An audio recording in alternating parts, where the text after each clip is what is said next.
The second step, according to Gulen, is to become circumspect and careful even in what is allowed. One must not become attached to good things. This, he notes, include observation of Sharia, even during times of difficulty, considering the happiness of others while enjoying the benefit of one's own blessing, or thankfulness for God's bounties. He notes that many Sufi teachers regard asceticism as an action of the inner person, an indifference to loss or gain, praise or criticism, rather than simply being content with simple food and clothes. Understood in such a way, asceticism is not contrary to wealth and power, so long as the wealthy or powerful person can resist being possessed by his or her possessions. In this, Gulen cites the prophet as the prime example, noting the true prophets claim as their only reward that which is due from God. Gulen ends his reflection on asceticism by quoting the fourth Imam Ali. Man exhibits his ambitions, but time obliterates them. Man's soul multiplies them, but death puts an end to them. As Jesus notes, material wealth is subject to rust, decay, and theft. Lay up treasures, he says, that thief cannot steal nor moth destroy. For where your treasure is, there your heart is also. Now we will turn our attention to the parallel themes in the spirituality of St. Francis. Francis was no theologian or author of a spiritual system.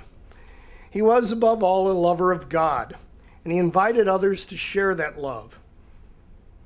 We do not have time to explore the story of Francis in depth, but will instead focus on the themes drawn from Fethullah Gulen's book, self-criticism, sadness and sorrow, and asceticism. Any treatment of Francis must begin with one very simple statement. Francis desired, above all things, to imitate Jesus as fully as possible, particularly imitating what he saw as the poverty of Jesus. For Francis, poverty, though not foremost, material poverty. Christ lived, Francis believed, a life of poverty. Born in a stable, placed in a feeding trough, when his parents made the sacrifice required by the law, they offered the alternative allowed for the poor, substituting a turtle dove for the usual lamb.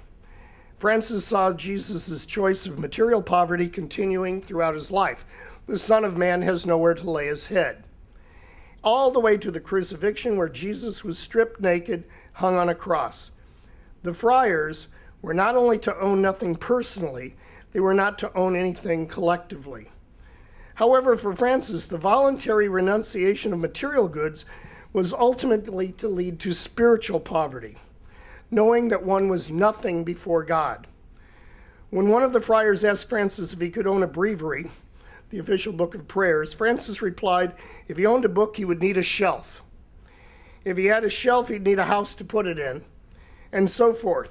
If one of a nail led to the loss of a kingdom in the old poem, for Francis, ownership of a nail would lead to an estate with a stable full of horses.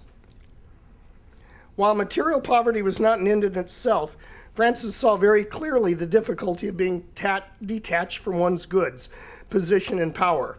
For Francis, the renunciation of self he summed up in one word: minority, or littleness. His friars were known as the Order of Friars Minor, the Little Brothers. For this reason, Francis was keen on self-examination, urging his friars to be equally vigilant. He believed the shadow of power and prestige could sneak in very easily without this vigilance. Once, when Francis was undergoing a rather severe temptation, he ran out into the snow and made 7 figures. The large one, he said, was his wife, the four smaller ones his children, 2 sons and 2 daughters. The last 2 was his servant and maid. He told himself to hurry and clothe them, for he was responsible for their well-being. Quote, but if caring for them in so many ways troubles you, be solicitous for serving God alone. The devil, the account says, fled, and St. Francis returned to his cell praising God. When he discovered later that another friar had witnessed this, he ordered him not to tell till after Francis was dead. What he didn't need was for stories about heroic sanctity to lead to even greater temptations.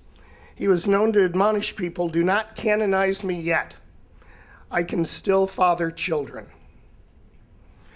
There are multitudes of instances that indicate that Francis would weep for his sins, which irritated his already diseased eyes.